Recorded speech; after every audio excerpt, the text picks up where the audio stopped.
Welcome everyone to the Community Resource Network training series. My name's Leanne O'Shea and I'm from Leaders Being Leaders.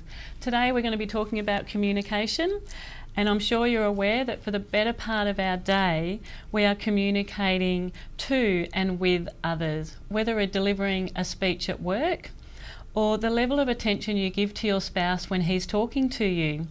Or it could be even the look that you give your cat. It all means something.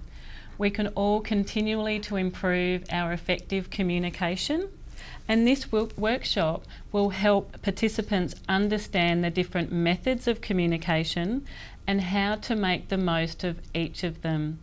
Communication really is about self-awareness, ongoing improvement, caring about your communication, active listening, and showing respect.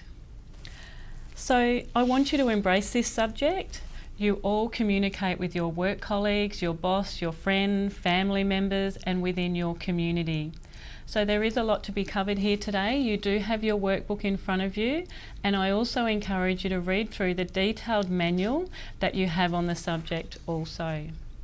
So the effectiveness of your communication can have many different effects on your life, including such items as your level of stress, relationships with others, building rapport and feeling that you are a part of a team, your level of satisfaction of life, productivity, ability to meet your goals and achieve your dreams, and ability to solve problems.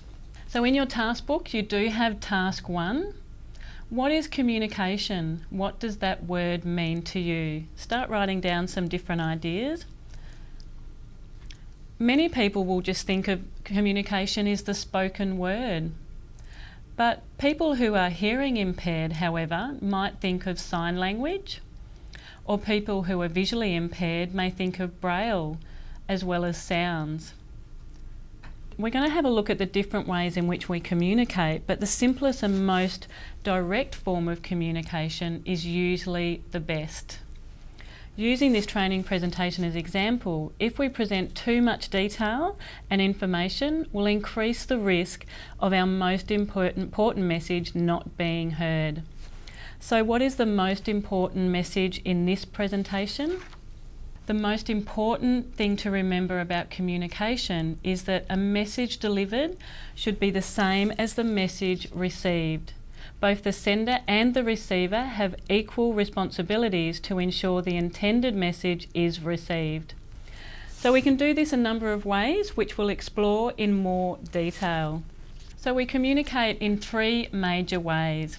And what are those ways? It's the spoken, and within spoken we have verbal and paraverbal. There's non-verbal, and these are the gestures and the body language that accompany our words.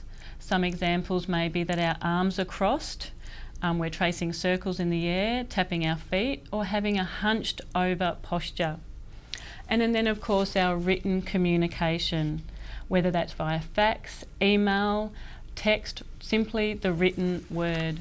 So in your workbook you have task 2. What skills in your communication would you like to improve? Is expressing yourself clearly and confidently, asking the right questions, asking questions to clarify what you really want, writing emails professionally, listening to understand. What skills would you like to improve?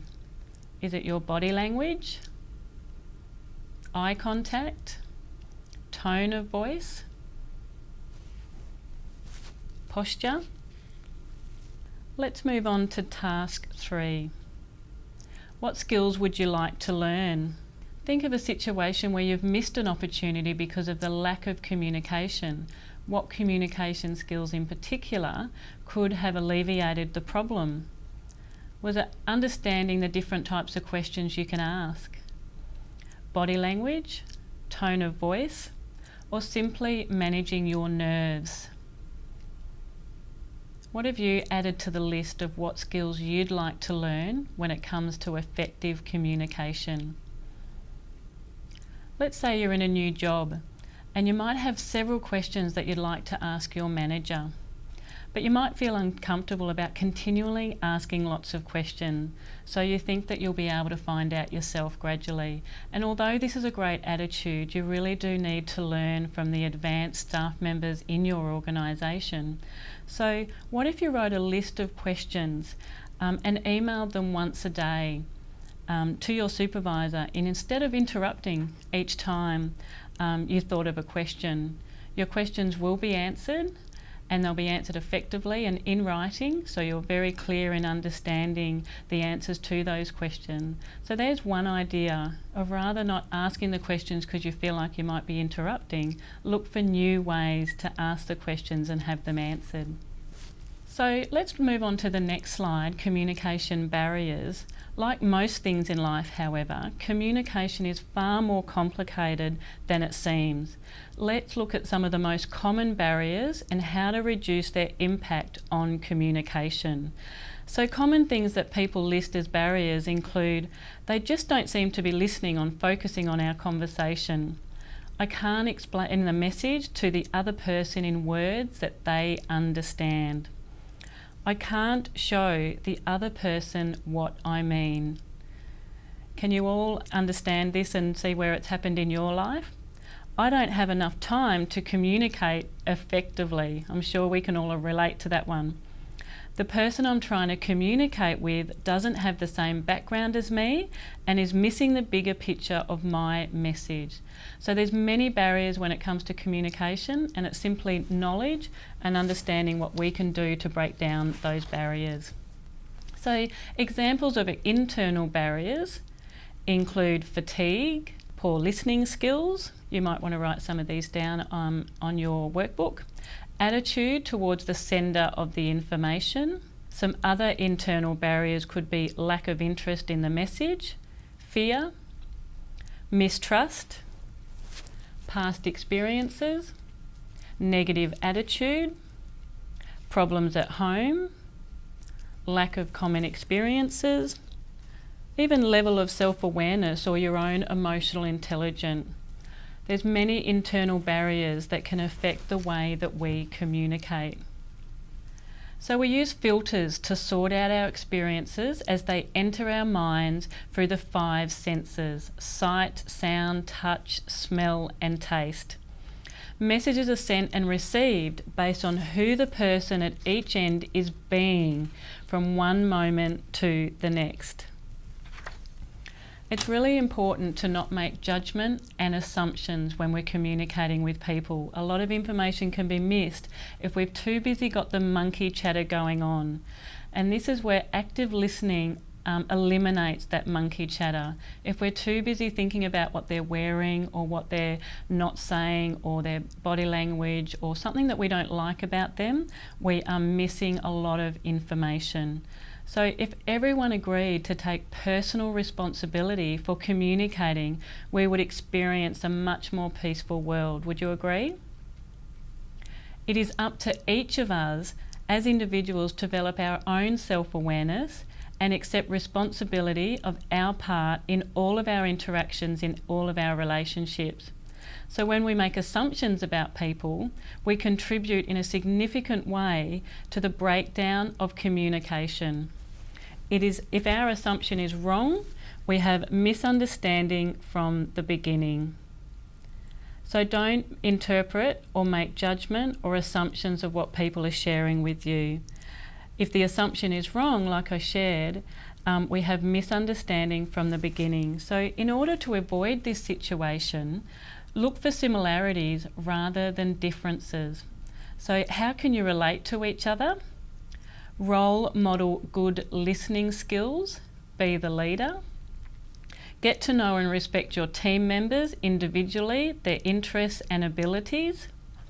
Get to see their point of view. Even if you don't agree with it, recognise their point of view. Can you recognise the differences between you without allowing them to cloud your view of them? Ask yourself, what can I learn from this person? What will they teach me today? There's also language barriers when it comes to communication, and this can appear in many forms. The people communicating may speak a different language, or the language being used is not the first language for one or more people involved in the communication. I have found the best solution to language barriers is to simply ask the question, or employ interpreter, or use pictures, but show interest in finding a way to better communicate with someone.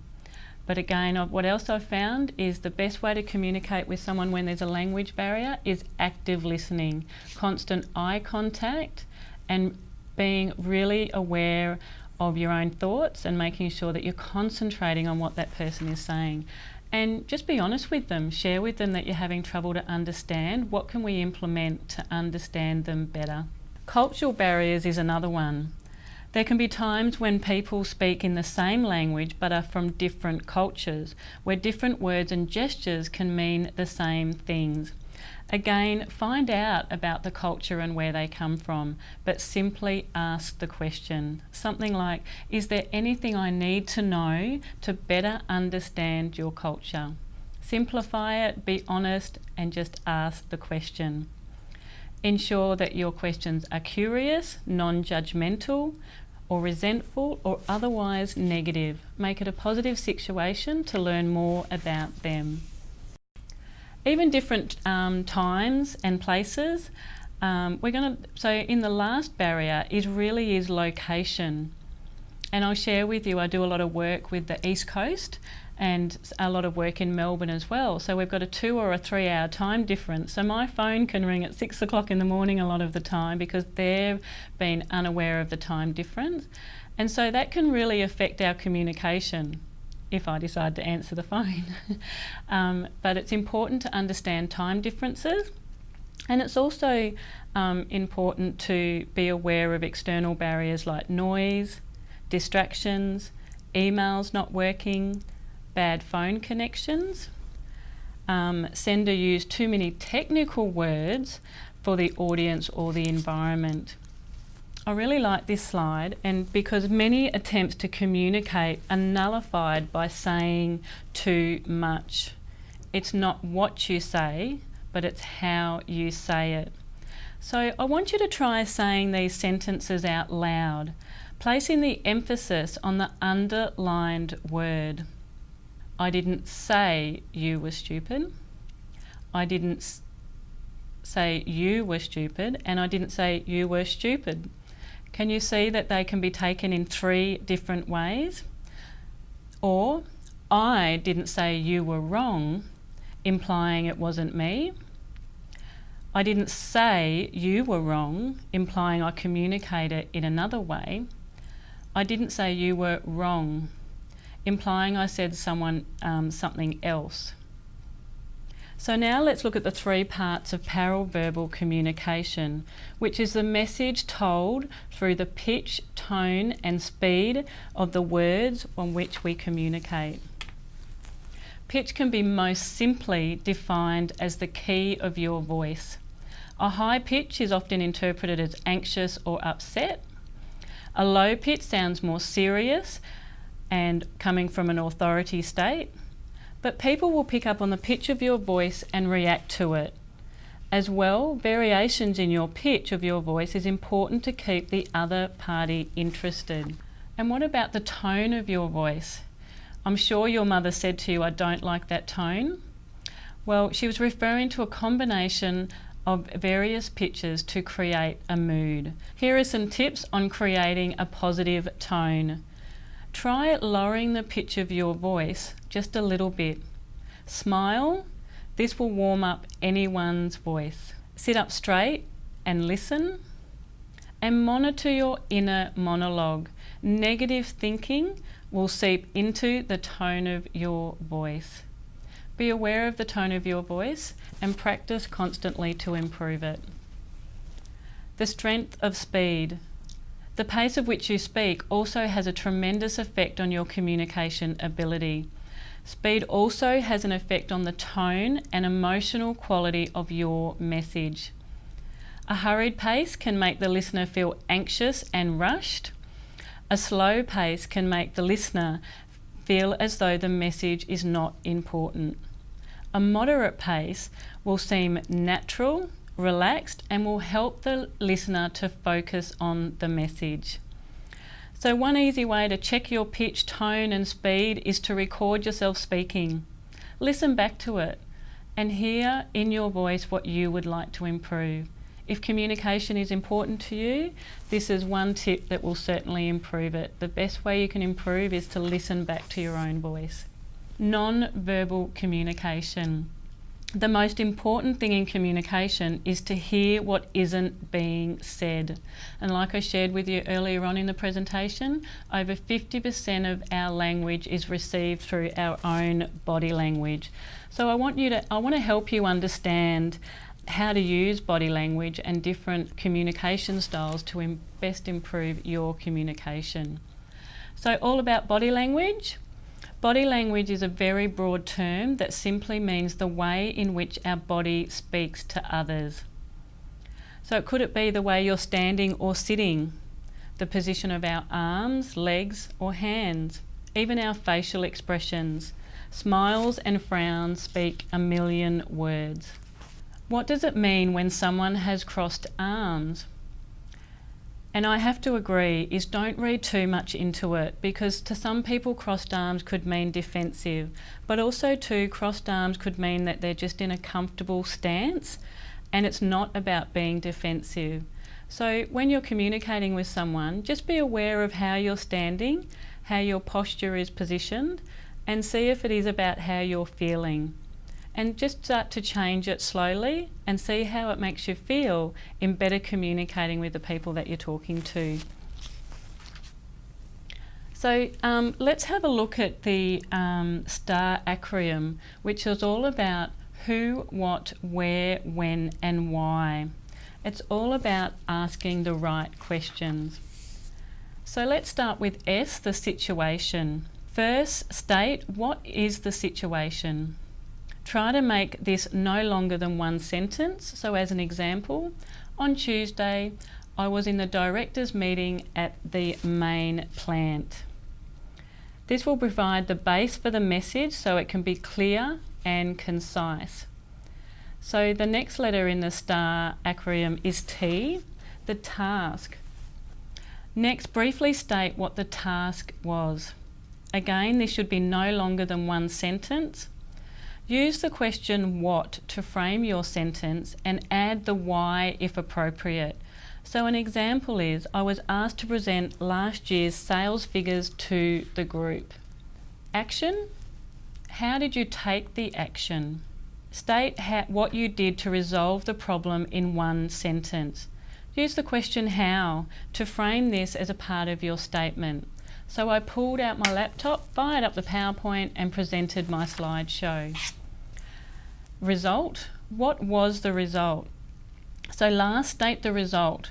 This will often use a combination of the 6 roots. Again, a precise short description of the results that come about from your precise steps will finish on a strong, definite note. So like the example you can see there in your workbook, everyone was wowed by my prep work and by our great figures. So let's look at the complete example using the STAR acronym. On Tuesday, I was in the directors' meeting at the main plant. I was asked to present last year's sales figures to the group. I pulled out my laptop, fired up the PowerPoint and presented my slideshow. Everyone was wowed by my prep work and by our great figures. So again, it's about using the who, why, what, when and where. So I may have shared with you many times throughout the session the importance of active listening. How are you sending your messages? Non-verbal, paraverbal and verbal. Well, now let's turn the table and look at how to effectively receive messages. So another task for you to complete in your task booklet is list 7 ways to improve your listening skills. So when you're listening, listen. Number 1 really is about active listening, not texting or being on the phone or doing something else. I really do believe the best way to improve your listening skills is number 1, active listening. Number 2 should really be thinking about avoiding interruptions. Number 3, I wonder who can really achieve this one. Listen 90% of the time and talk only 10% of the time. Number 4, when you talk, make sure it's related to what the other person is saying. Number 5, do not offer advice unless the other person has asked for it. If you are not sure what they want, simply ask. Number 6, try to minimise or reduce noise and distractions. And number 7, take notes without disturbing the flow of the conversation. 7 ways to improve your listening skills. I'm sure you can add so many more to the list. And what is it that you want to improve? I challenge you to be aware of the monkey chatter that's going on when you are actively listening to someone, and try and stop that. Focus on the person that is communicating with you. So, understanding active communication, there are 3 basic steps to active listening. Where is the other person coming from? Listen attentively. What are they saying? And respond to show you are listening. Respond appropriately, either non-verbal, such as a nod to say that you are listening or to indicate that you are interested, or with a question to ask for clarification, or simply by paraphrasing, which is really repeating back what they've said to you in your own words, which confirms to them that you've understood what they've said. So, sending good signals to others. When we are listening to others speak, there are 3 kinds of cues that we can give to the other person. Using the right kind of cue at the right time is crucial for keeping good communication going. Non-verbal. Body language plays an important part in our communication with others. Like I shared, either a head nod and an interested facial expression will show the speaker that you are listening. Now, the quasi-verbals, this is what we know as the encouragers. Showing them that you are listening, that minimal response. Tell me more. And what else? It's about showing the person that we're listening to that we are very interested in what they have to say, and encouraging them to say more, and that we are interested in what they have to say. And the last one is verbal. Asking open questions using the 6 routes discussed earlier, and they were who, what, when, where and how. Paraphrasing and asking summarising questions are all the keys to active listening. We're going to look at questioning a little bit further in the presentation later on, but again, I ask you to refer to the manual for more detailed information on this subject. Good questioning skills is another building block for successful communication. Open questions use one of the 6 words as a route, so the who, what, where, when, why and how. Open questions are like fishing with a net. You never know what you're going to get. Open questions are great conversation starters, fact finders and communication enhancers. Use them wherever possible. So let's look at closed questions. So closed questions are the opposite of open questions. Their very structure limits the answer to simply a yes or a no or a specific piece of information. Probing questions. So in addition to the basic open and closed questions, there are also a toolbox of probing questions that you can use. These questions can be open or closed, but each type serves a specific purpose. So you've got the clarification. So a clarification could be simply tell me more about, or what did you mean by, or what does something look like? Any of the 5 senses can be used here to clarify you understand what the messenger is sending. So completeness and correctness, what does that mean? Well, it can protect you from assuming and jumping to conclusions, 2 fatal barriers to communication. So some examples of the questions that you would ask here is, what else happened after that? Or did that end the? Now let's look at determining relevance. It can also help for you to get the speaker back on track that may be going off on a tangent, and this is where these questions can be really useful. And some examples are, how is that like the subject that you're talking about? Or how does that relate to? Being aware of the different kind of questions that you can use can really lift your confidence in communicating with other people. So make sure you go to the manual to understand all of these probing questions that are perfect to add to your toolbox to be a better, effective communicator, whether it's clarification, completeness and correction, determining relevance, drilling down or summarising. So it's important to know who you're being in each communication that you have with someone. During this workshop, we've learnt a lot about communication, but we'd like to wrap things up on a brief discussion on a few things about advanced communication topics. Adding these skills also to your toolbox and using them regularly will make you a more efficient, effective communicator. During this workshop, we've talked a lot about communication, but I think it's also important to just add some more things to your toolbox that it will allow you to be the best that you can be. So adding these skills to your toolbox and using them regularly will make you a more effective, efficient, happier communicator. So again, refer to your manual, but always be aware of who you're being in each moment, and what that means is being aware of all your different communication styles. So one of the ones that I want to add to your toolbox of communication is establishing common ground. Finding common ties can be really powerful in communication. You know, think of those times when a stranger turns out not to be a stranger and someone that you know, but it could be from many years ago. That really does come from communicating and wanting to communicate with someone.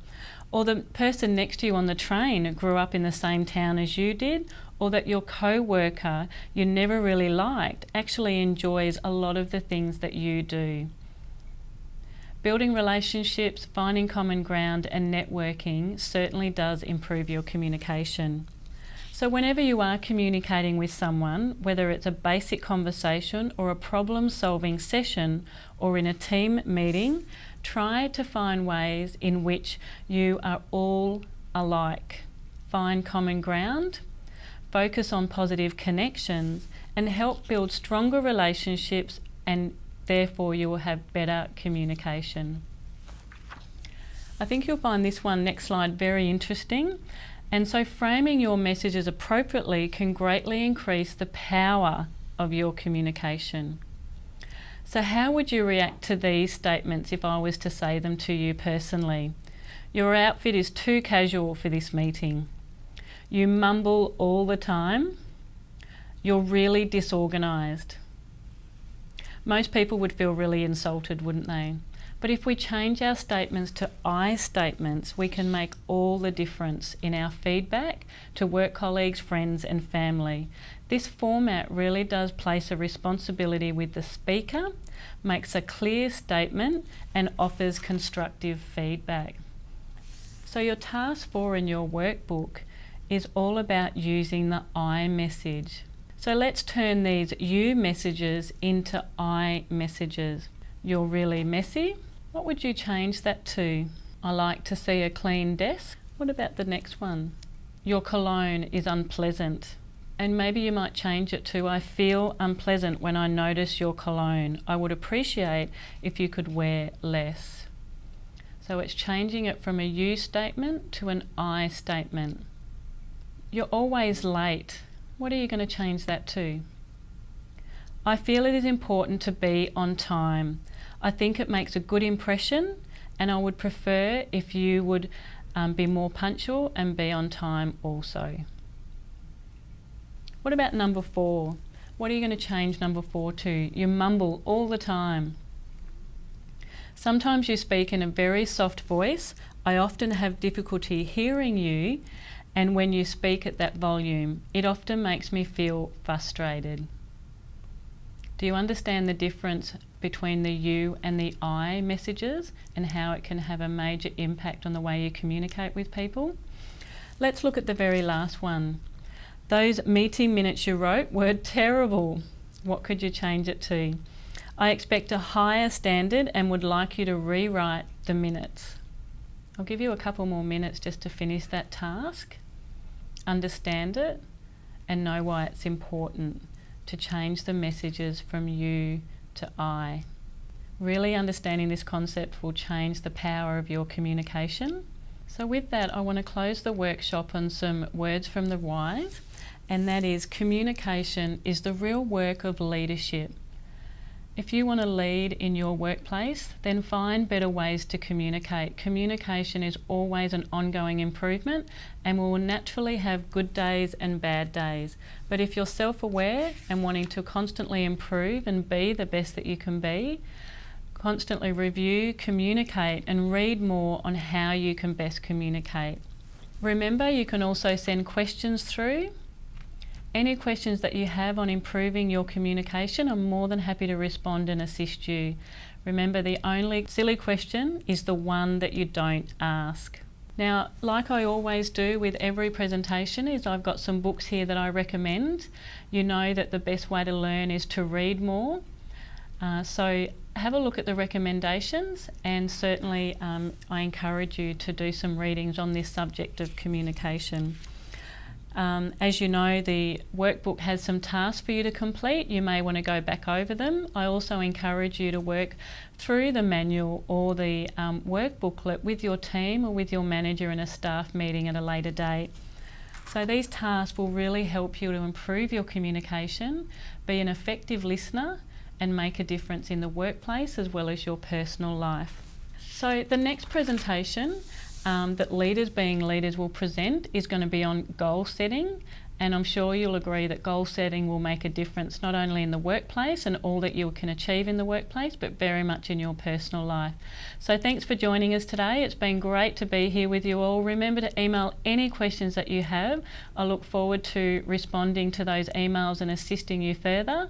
Remember to read the manual thoroughly, communicate with your manager and your work colleagues, and want to be a better communicator. Enjoy your day.